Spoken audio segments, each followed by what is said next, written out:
All right, Shabbat Shalom.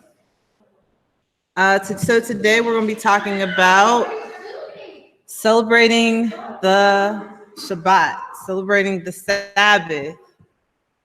And we're going to start out with Psalm 92, which is a psalm or song for the Sabbath day.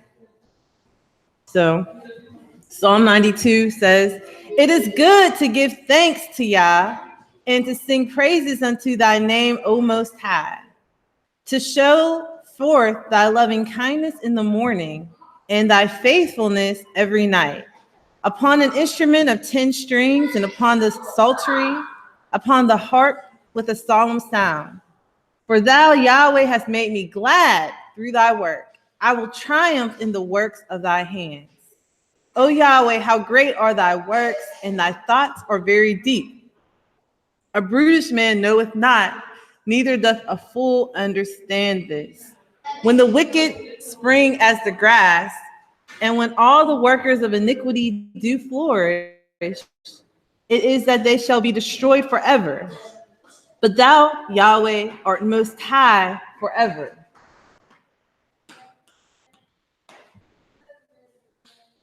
For lo, thine enemies, O Yahweh, for lo, thine enemies shall perish. All the workers of iniquity shall be scattered. But my horn thou exalt, like the horn of a unicorn. I shall be anointed with fresh oil.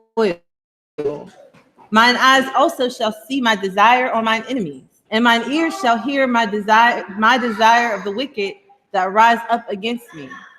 The righteous shall flourish like a palm tree. He shall grow like a cedar of Lebanon. Those that be planted in the house of Yahweh shall flourish in the courts of our Elohim.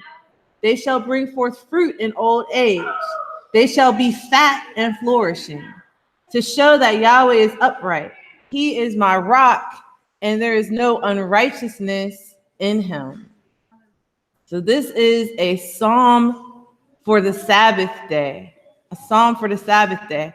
And I think about in verse 12, where it says that the righteous shall flourish like a palm tree. He shall grow like a cedar of Lebanon.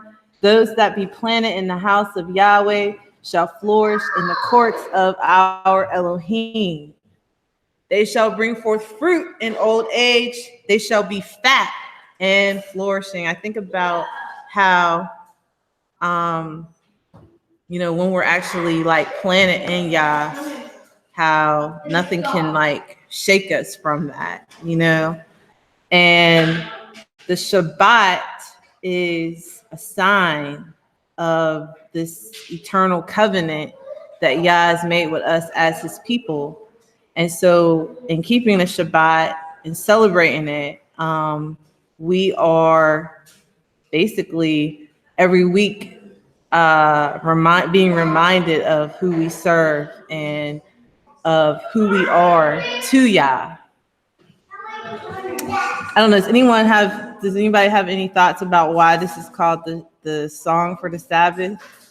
I'm not sure.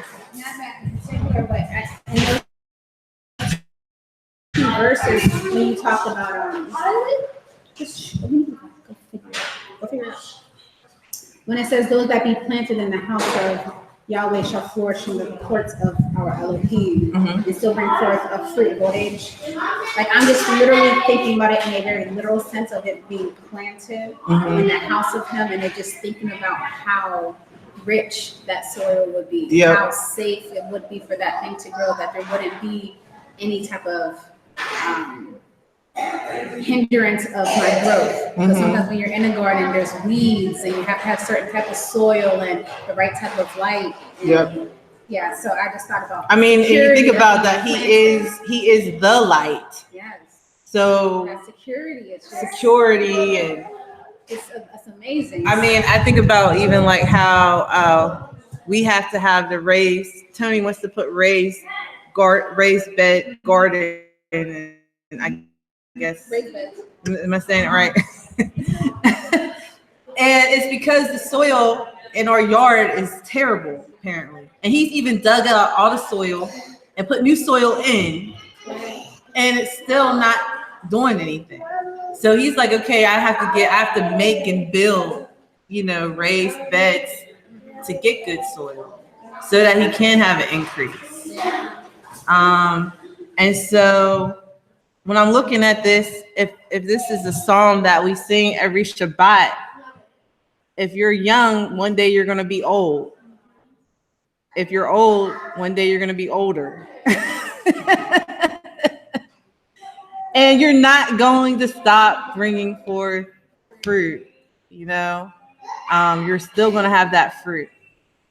So we're talking today about celebrating the Sabbath. And I did this lesson originally for the Women of the Whirlwind prayer challenge, the Preparing the Bride, a prayer challenge with Mother Malaka and Evangelist Only Love Alston. And so because, we didn't do this here, we're going to just do it again because it's good to remember the Sabbath.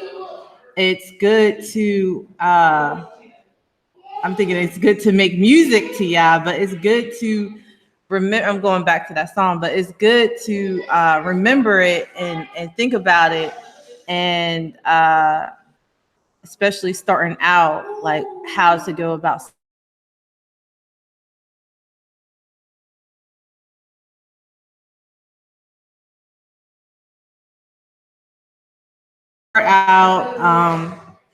just thinking about the Shabbat. There's a lot of angles that we could take when we're talking about the Shabbat. So this is really going to be towards us as women and mothers, looking at keeping a Shabbat in the home, setting up the Shabbat, in our households. But, the Sabbath is really, if we have an indicator of time, it's the fundamental indicator of time. So it's kind of like a staple, right? We're introduced to it at the very beginning. We're introduced to it at creation, whenever Yah created the heavens and the earth. But it's something that we rehearse every single week. And then it's also something that represents the world to come, the Olam Haba, what's going to happen in the Messianic era. That is a Shabbat. So when we start out in Genesis chapter 2, verses 1-3, it says, thus the heavens and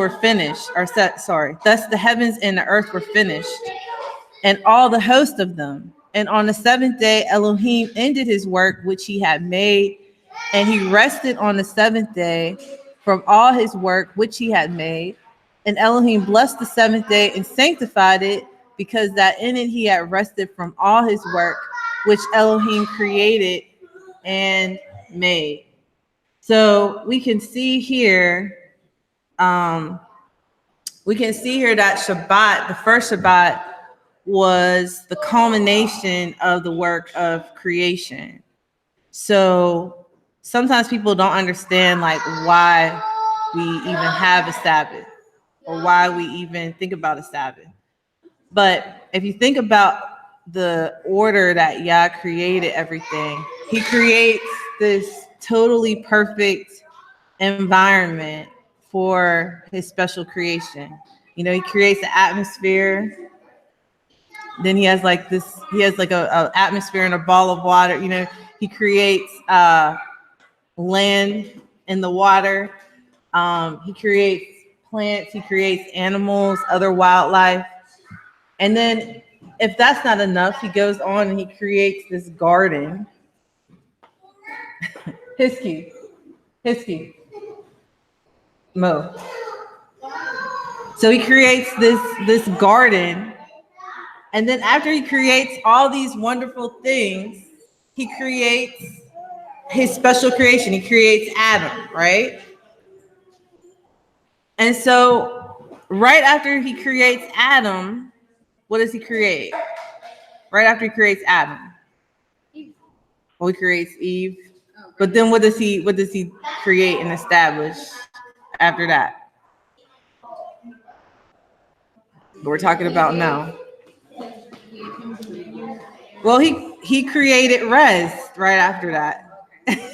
He created the Shabbat.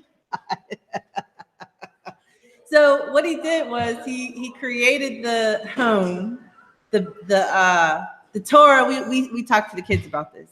The Torah starts with the letter Beit, and the Beit represents the house. So Yah creates. It's interesting. The Torah doesn't start with the Aleph. Why does the Torah start with the Beit and not the Aleph? Because Yah was creating a house. So he creates the house, creates all of the furnishings, all of the foods, everything. And the whole point of all that was because he wanted to dwell with his special creation. He wanted to dwell with them. So he does two things to the Sabbath. There's two things he does. And in verse 3, it says, and Elohim blessed the seventh day and sanctified it. So there's two things that he did. He blessed the Sabbath, and then he sanctified the Sabbath. The sanctified means to declare it to be holy, to declare it to be a time that's set apart for him to dwell with mankind. So we can see here why, when you think about in the future, what Yeshua says, he says that the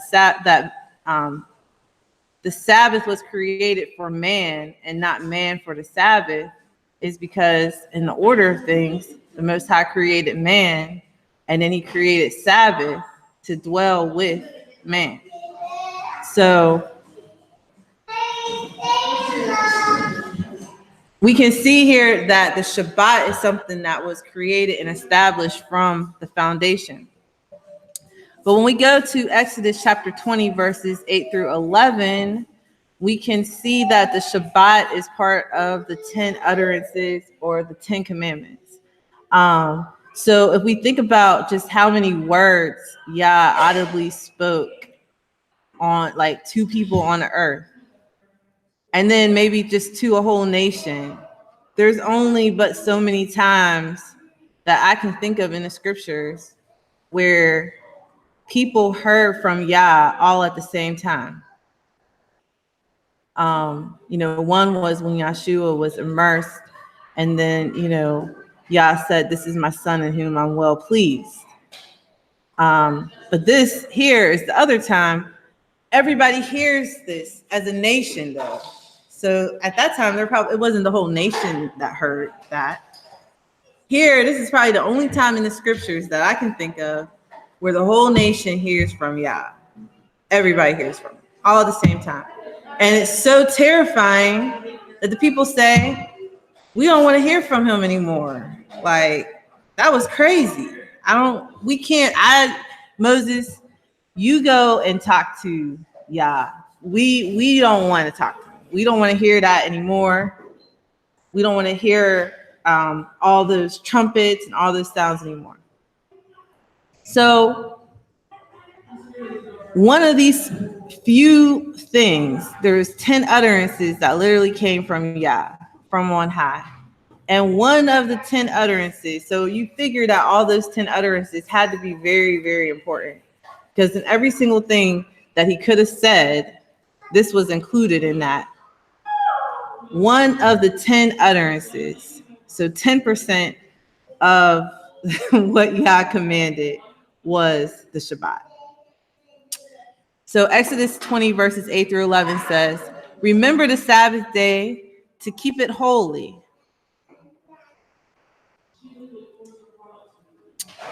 And do all thy work. But the seventh, sorry. I can't see this. Hold on.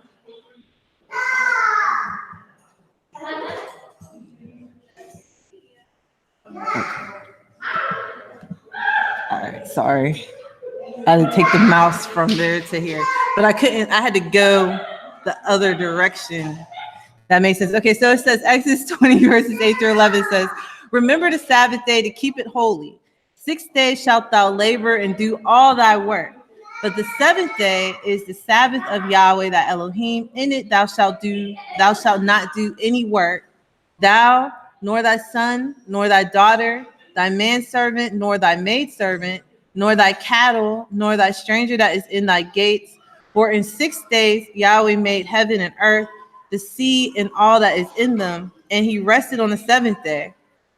Wherefore Yahweh blessed the Sabbath day and hallowed it.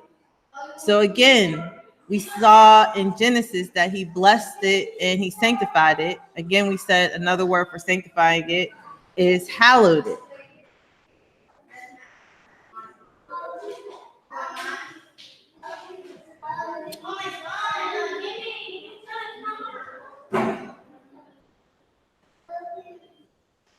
Okay. So what I want to look at here is that when we're looking at how to celebrate the Sabbath, we can see how Yah celebrated it by he blessed it and he sanctified it or hallowed it. But he commands us to remember the Sabbath day to keep it holy. Okay. So that word remember is the Hebrew word zakar. Zakar. I could probably tell you the Hebrew letters later, but if you was to write it, it would be Zachar. Zachar. If you was to write it in English. But the Hebrew word is zakar. So we remember it. And why do we remember it? Why are we remembering this seventh day? We're remembering it to keep it holy. And so the word to keep it holy is again the same word whenever it says that Yah hallowed it or sanctified the Shabbat. So we're remembering it to do the same thing to the Sabbath that Yah himself did to the Sabbath, to sanctify it or to keep it holy or to make it holy, right? So he sanctified it. And so it's like we're just basically continuing the sanctification that he already set up. So how do we remember it? How do we remember the Shabbat? We remember it by doing the same things that he did to it. And what did he do? It said that he ceased from his labors. It says that he rested. And so that's why we rest on the Shabbat.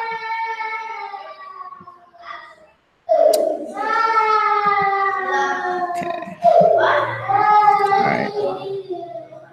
All right. So we are at Deuteronomy chapter 5. Deuteronomy chapter 5, verses 12 through 15 gives us even more reasons why to keep the Shabbat. So Deuteronomy 5, verses 12 to 15 says, keep the Sabbath day to sanctify it, as Yahweh thy Elohim hath commanded thee. 6 days thou shalt labor and do all thy work. Go ahead over there. 6 days thou shalt labor and do all thy work, but the seventh day is the Sabbath of Yahweh thy Elohim. In it thou shalt not do any work, thou nor thy servant, nor thy daughter, nor thy manservant, nor thy maidservant, nor thine ox, nor thine ass, nor any of thy cattle, nor thy stranger that is within thy gates, that thy manservant and thy maidservant may rest as well as thou. And remember that thou wast a servant in the land of Egypt, and that Yahweh thy Elohim brought thee out thence through a mighty hand and by a stretched out arm. Therefore Yahweh thy Elohim commanded thee to keep the Sabbath day.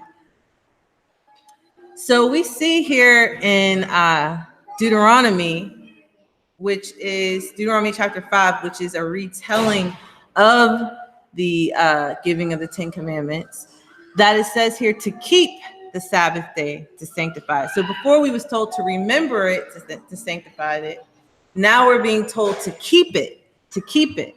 So the word keep here is the Hebrew word shamar, shamar.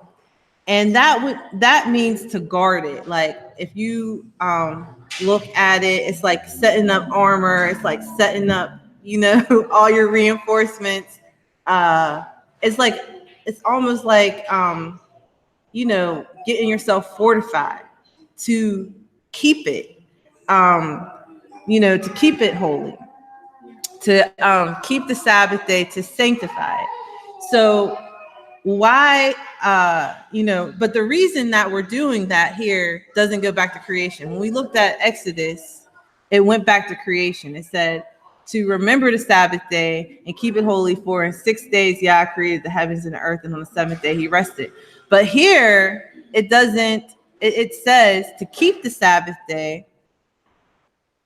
But the reason here it says to remember. So before we remembered creation, but here we're remembering that we was a servant in the land of Egypt, and that Yahweh our Elohim brought us out from there with a mighty hand and a stretched out arm. So what we're remembering when we're keeping the Sabbath, when we're guarding the Sabbath, we're remembering that we're not really the servants of these things that we work for every week, or every day, every 6 days of the week. We're not, even if you're an entrepreneur, you're not even your own servant. You're a servant of the Most High. So we remember the whole fact that Yah brought us out of bondage with the outstretched arm. When we look at the word keep at the end, so there's 2 keeps in this verse. The first keep is that shamar, and then the second keep is the word asa, which means to accomplish it. So it says here, therefore Yahweh thy Elohim commanded thee to accomplish the Sabbath. So it's like we're guarding it so that we can accomplish it. So if you are just passively thinking about it throughout the week and you're not really guarding it, you may not be able to accomplish it at the end. So the first Hebrew word in verse 12, that would be the word to guard, shamar. And then the second Hebrew word for keep in verse 15 is to actually accomplish it.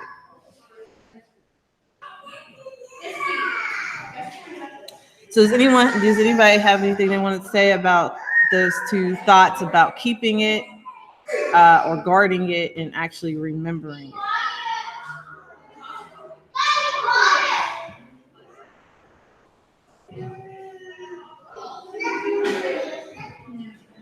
Okay.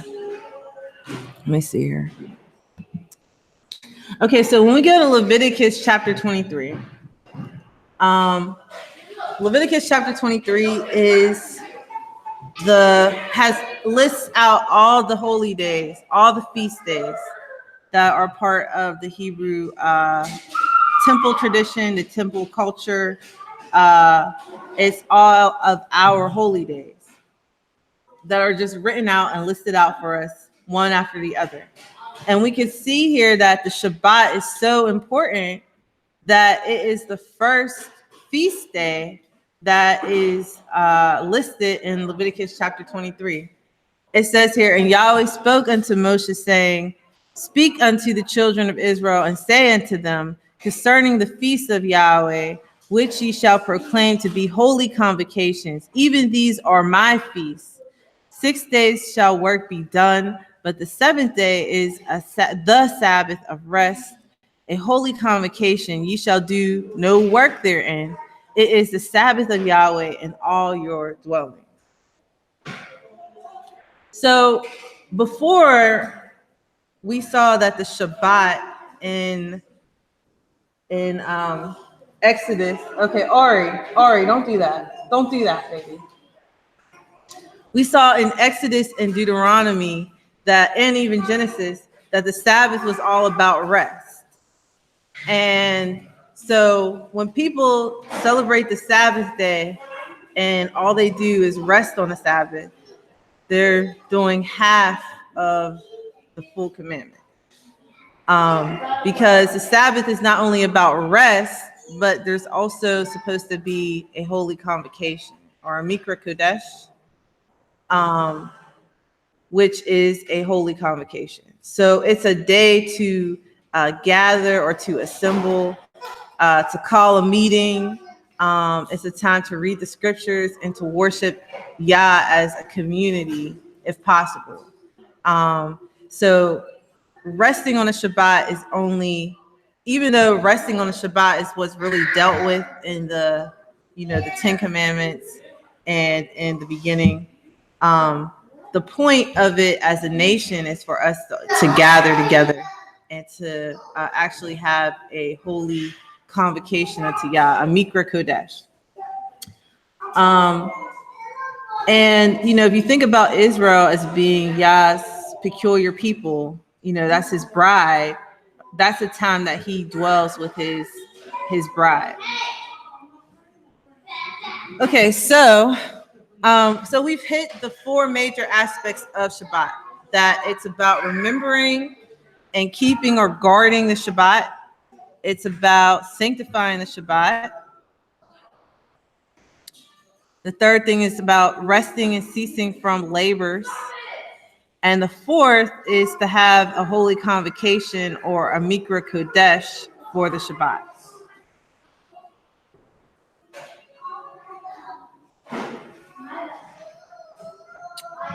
I'll stop.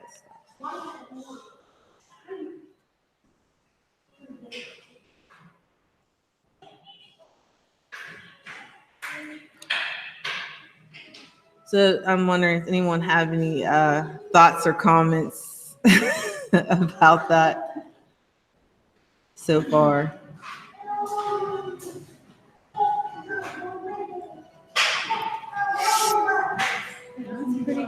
It's pretty straightforward. Okay. I'm gonna wait for her to get it written down.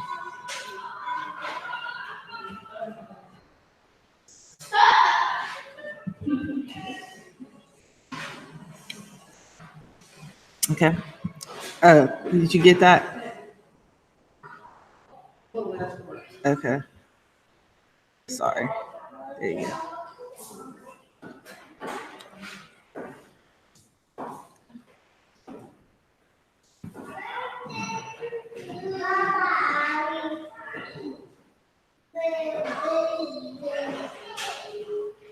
Good.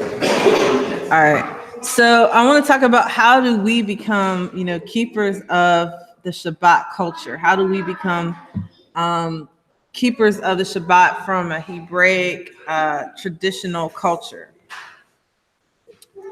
And the first thing is that preparation is key.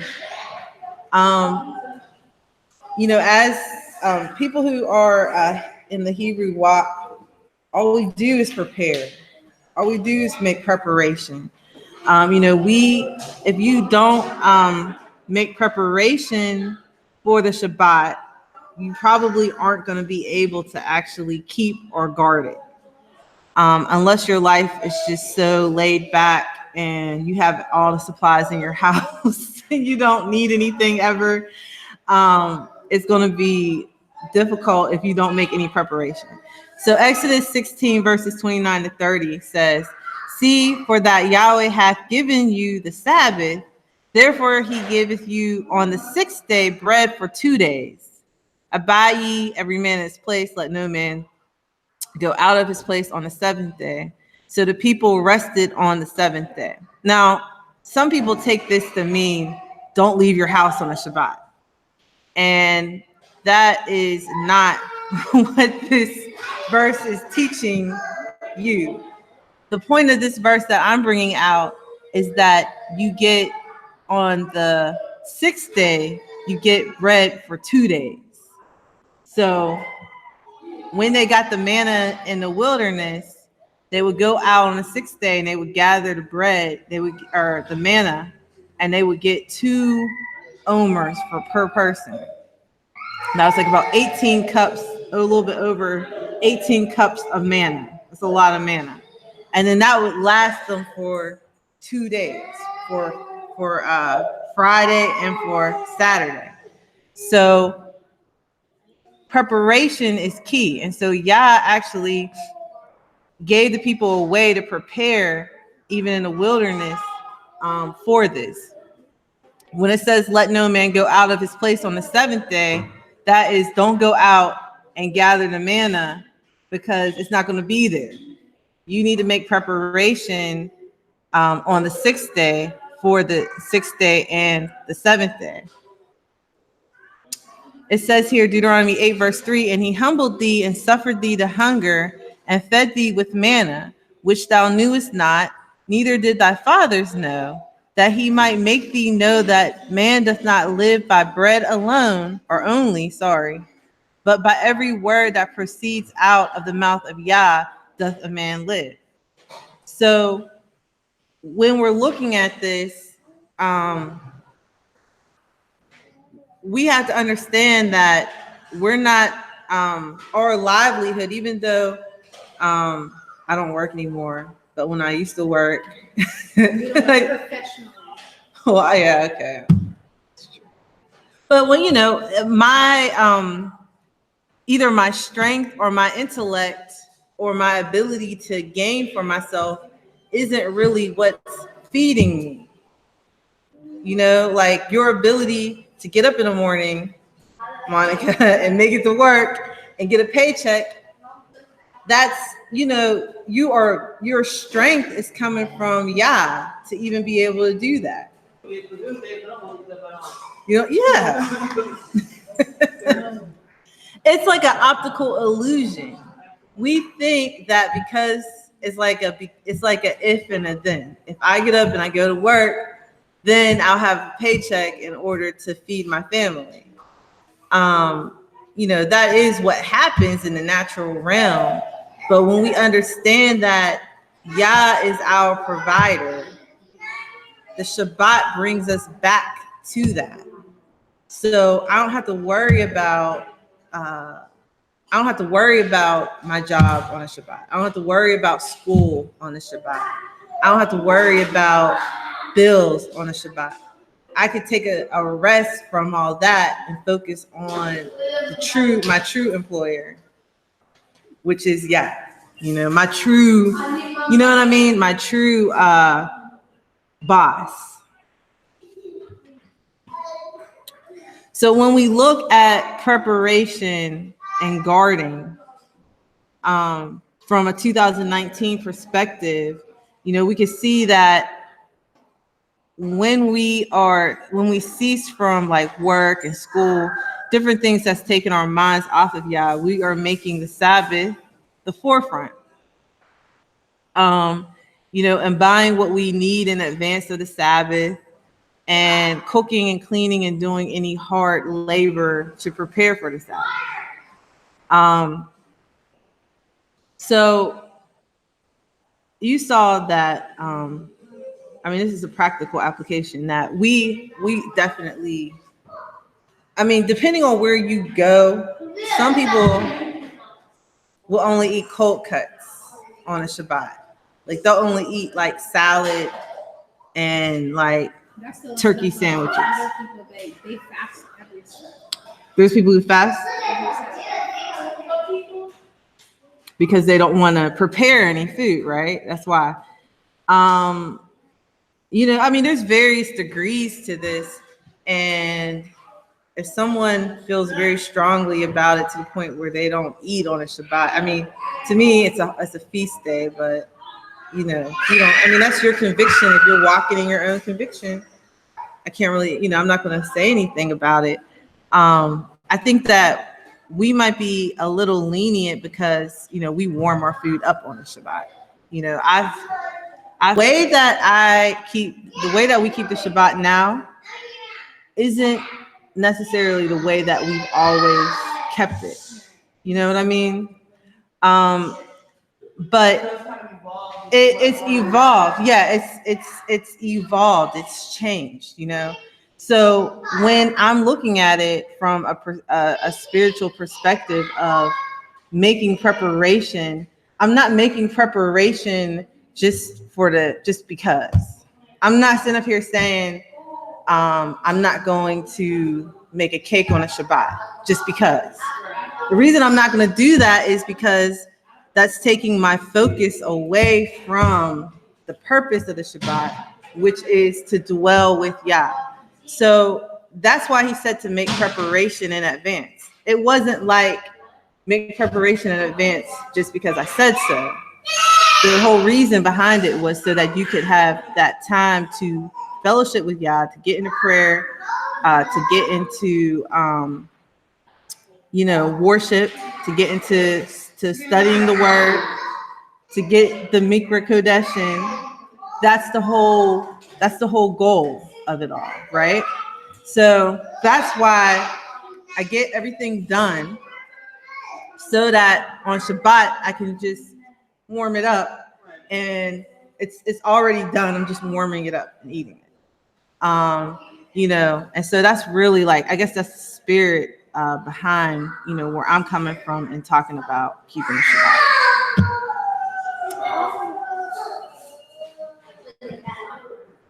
So then, of course, we get the ox in the ditch.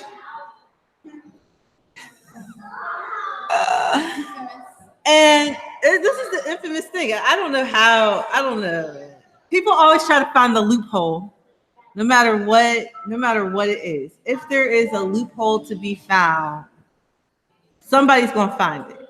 Somebody's going to find it and point it out and actually do it. What happened?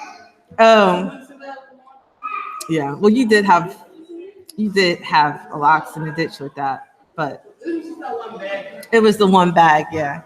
I mean, an ox in the ditch is when you've made preparation, there can be some unforeseen things that come up. I had to go to the hospital on a Shabbat. Like, you know what I mean? Yeah, Ebony had a baby on a Shabbat. Labored. Well, yeah, you labored. You had people working for you. I had people coming over in an ambulance and driving me places, and surgeons coming in on Saturday morning and working. There's and labor. And a labor can happen on Shabbat. Yeah. I mean, if we had a child who got injured, were they supposed to be like, well, we're going to wait until sunset to take her to the hospital? Like, no, there's definitely oxes in a ditch that need to get helped out, right? But if something happens like every single week, then it's not an ox in a ditch. It's that you didn't make preparation for it. You know what I mean? I experienced a lot of frustration when looking for jobs. Mm-hmm. One of the jobs that want to hire me, I had to work a week on Saturdays. Mm-hmm. Like, this is like non-negotiable. I cannot work Saturdays. Yeah. So I had to turn it down. It was just like I would have been had a job if you could. Those offers. I'm like, no. See, and that's the thing. Like, if you was to accept that type of a job, then could you say you was guarding? You wouldn't be guarding it, and you wouldn't be keeping it. So that's, an ox in a ditch is, there is something that genuinely happens that you just don't have control over. You know what I mean? If I'm on my way here and my car breaks down, I might have to get it, if it's not in a safe look, if it's like on the side, maybe I'll wait till after Shabbat to call AAA. But if it's in the middle of the street, I gotta call AAA. I gotta have somebody get me out of the street. So there's definitely ox in a ditch situations. Those are valid, but I think that it's been abused because it's a loophole. And if people are looking at it from a carnal, like if I look at the Shabbat from a carnal perspective, I'm going to try to work around all of these restrictions that are on me.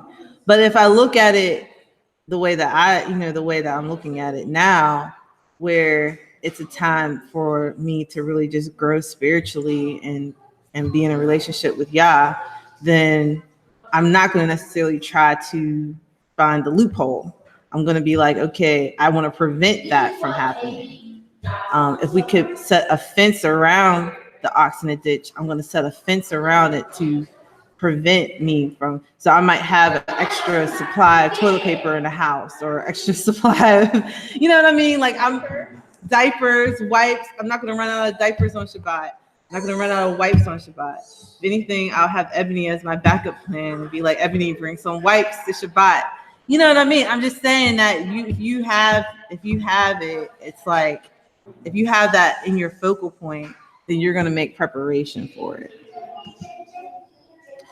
And then I also have here make prep day fun. So that's why, like I tell the kids, I try to get them involved in it, to not dread the Sabbath. Like, you know what I mean? Like some people prepare for it. Like there's people who have asked, like, how do I even get excited about the Sabbath? I mean, it's similar to, a holiday win for the weekend. And you want to prep that Friday or Thursday. Thursday, you might go out and shopping. Friday, you might spend the whole day cooking, preparing for that cookout. Yeah. You haven't put a holiday on the Saturday. So it's not here that much of a stretch. Do the same thing for Shabbat. Yeah. Prepare for it that Friday. I don't think that big of a deal. I don't think it's that big of a deal. I mean, if you're looking at it like you're preparing for a feast day or whatever, I mean, to me, it's almost like Yah is our employer and he gives us off on Saturday. We have a vacation day. We have 52 vacation days, right? There's 52 weeks in a year. We have 52 vacation days in the year where we don't have to do this everyday routine stuff.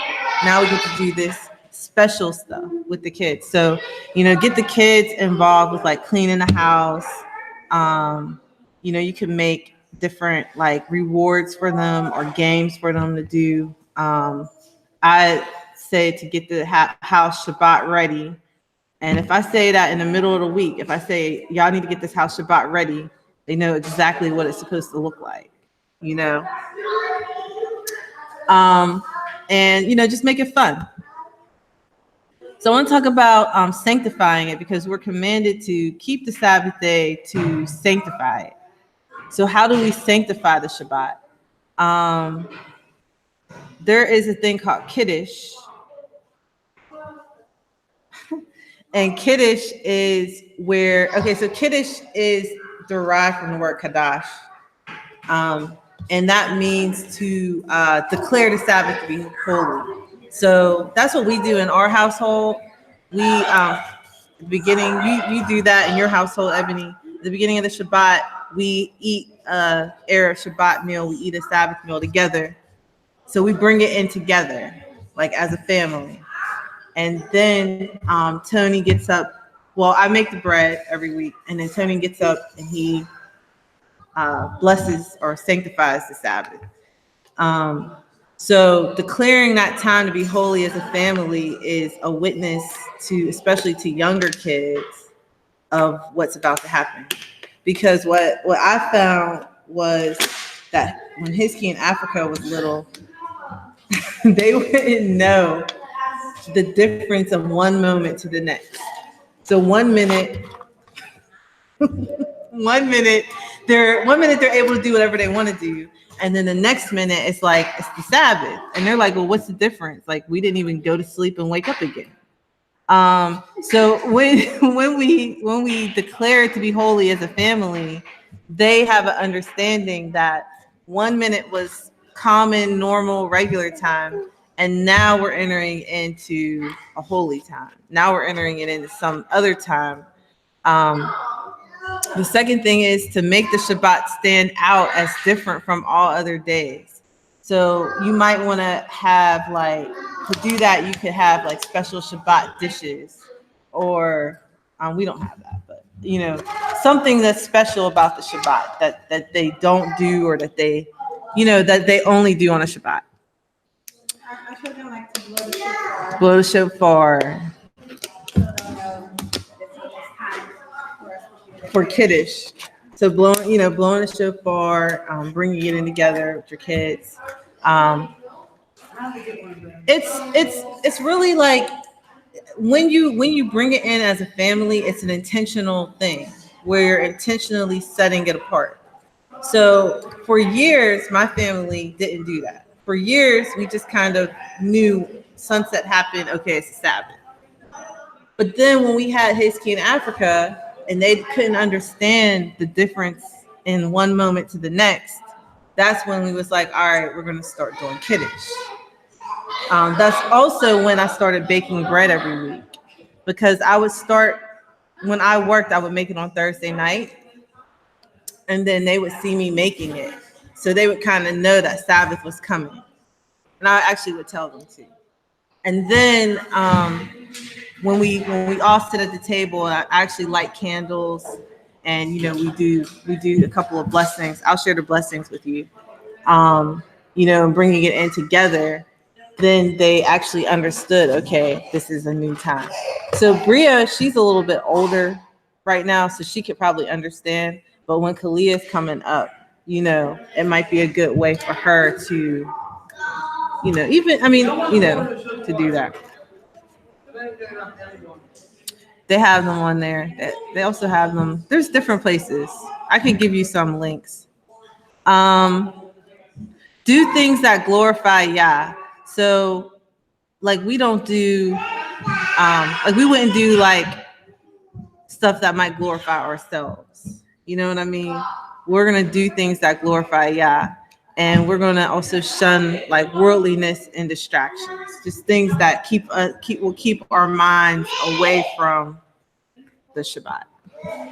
When you say that, it almost made me think of just being selfless. Yep. Like just kind of just getting rid of anything that you like the ego. The ego. Yep. That you want to do for yourself.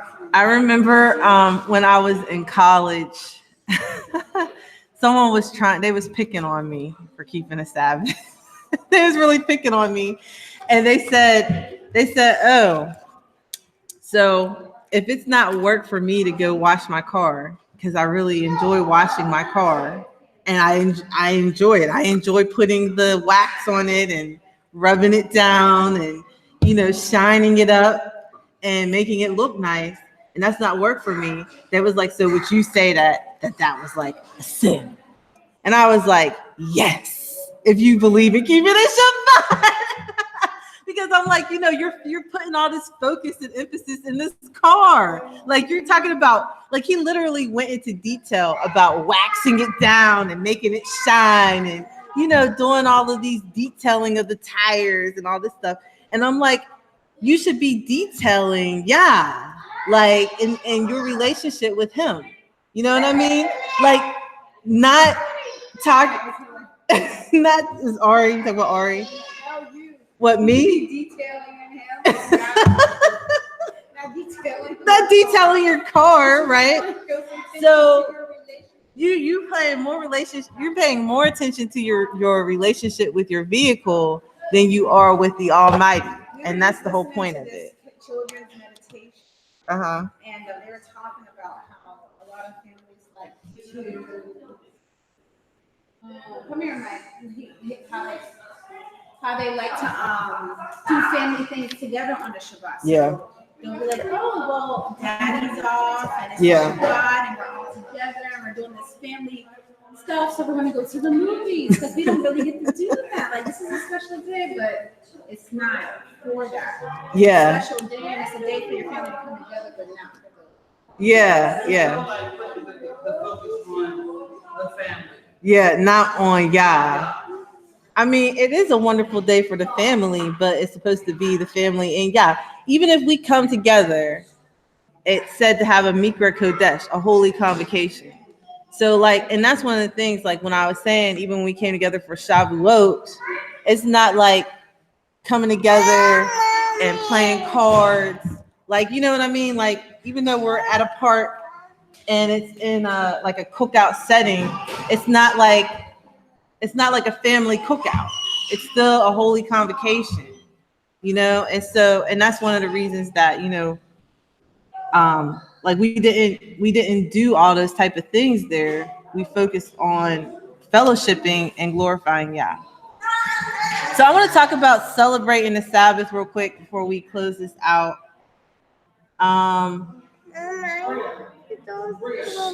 Okay, go get Africa. She'll take you to the bathroom.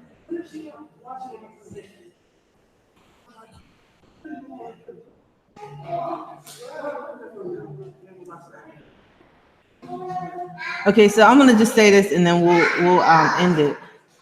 But celebrating the Sabbath, something that happened when Hiskey was in like kindergarten or first grade, he would go to school and ask all the teachers if they celebrated the Sabbath.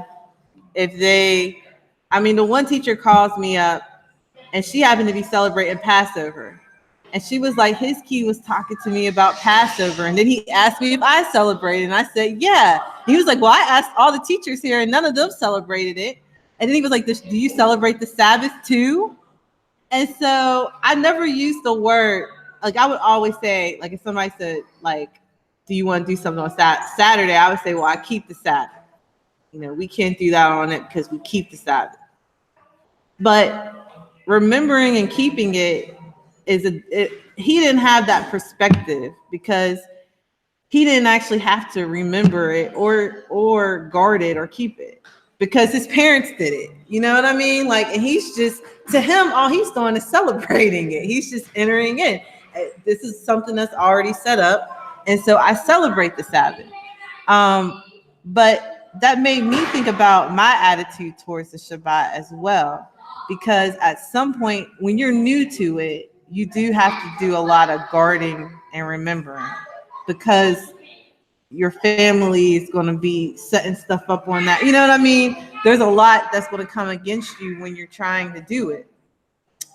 But it should come to a point where it's so natural in your life that it's almost like how it was for his key, where he's just celebrating it. Like, I've already made preparation. I've already taken all these steps necessary to get there. Now that I'm here, I'm going to celebrate it. Just like when we go on a vacation somewhere, we do all these steps to prepare for it so that when we get there, we're not thinking about work. We're not thinking about money. We're not thinking about what we're going to do. We've actually thought about that beforehand. Now we get there to our vacation, we enjoy it. So when we get to Shabbat, now it's all about celebrating it. It's all about enjoying it. It says in Isaiah 56, verses 6 through 7, also the sons of the stranger that join themselves to Yahweh, to serve him and to love the name of Yahweh, to be his servants, everyone that keepeth the Sabbath from polluting it and taketh hold of my covenant, even them will I bring to my holy mountain and make them joyful in my house of prayer. Their burnt offerings and their sacrifices shall be accepted upon mine altar, for mine house shall be called a house of prayer for all people. So the Sabbath is a sign actually of the covenant between Yah and his people Israel. But it's saying here that even people who are outside of that, the stranger, the sons of the strangers that join themselves to Yah, that he's going to make them joyful in their house, in his house of prayer. And that's the word samak, which means to brighten. So when I think about the Shabbat from this celebratory perspective, I'm reminded of how when a man takes a wife, a man gets married to a wife, he's supposed to take off work for a whole year. And the whole purpose of him taking off for the whole year is to make his wife joyful, to brighten her. Yep. So when a man takes a wife, according to the Torah, if we lived in the time when he could take off work for a whole year, see, these employers, they don't want to give people off, right? He would take off for a whole year to brighten her. Now, the reason that he would do that back in the ancient Israelite days is because she would actually leave her household to become part of his family. So she would only see her family like at the pilgrimage feast, whenever they would all go up to the tabernacle and then later to Jerusalem. She wouldn't see her family, just like she wasn't able to just drive over to her family and sit. She literally was part of this other household now. So he would take off for a whole year to make her joyful. So I'm reminded of how Yah makes us joyful on the Shabbat. It says that he will make them joyful in his house of prayer. So it's like the Sabbath, just like I was saying, when he created Adam and Hava, and then he created this place, he created the place, and then he created them, and then he actually dwelled with them. What did he do? Did he make them miserable when he dwelt with them? He made them joyful. He brightened them. The Hebrew word samach. So, that's really where I was trying to go with this, that the Shabbat is supposed to be, the reason, again, this is the scripture right here, Deuteronomy 24, verse 5, says, when a man hath taken a new wife, he shall not go out to war, neither shall he be charged with any business, but he shall be free at home 1 year, and shall cheer up, make joyful, samach, his wife, which he has taken. And so we could see this even in the fulfillment of the Shabbat, when Yeshua returns, that is going to be the Shabbat that never ends. Yom Shekulo Shabbat, a time that is all Shabbat.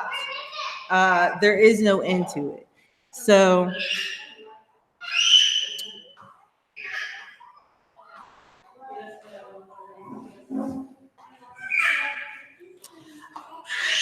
when we look at the Sabbath as being a sign between us and Yah, who's making that sound?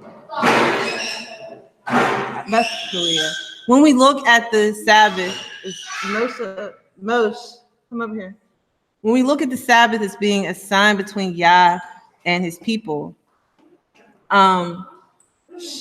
when we are keeping it, we're remembering, that we are his people. So it's fundamental in that respect, because just like we talked about the bridegroom, the groom taking on a new bride, we are the bride of Yah, we are his people, we are his the sheep of his pasture. And this sign is like a ring. It's like a remembrance of the sign. And it's for us, but it's also for our future generations as well.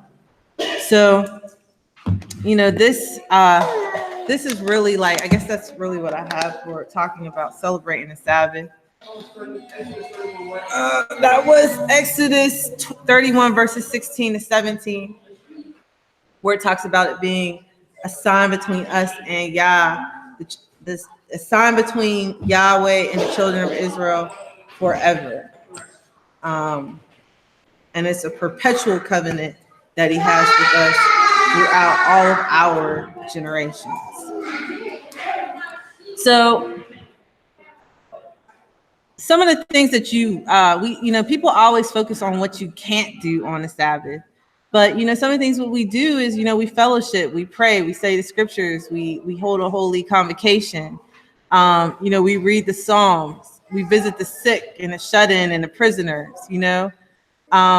and we don't have a relationship. We don't have a bad relationship with the Sabbath, because some people hate the Sabbath.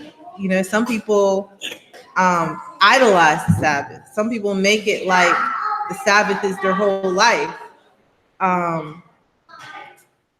Those things aren't the point of the Shabbat. The Shabbat is just a time for us to cease from these distractions and to focus on the ultimate reality of who Yah is. So I don't know. Does anyone have any thoughts or comments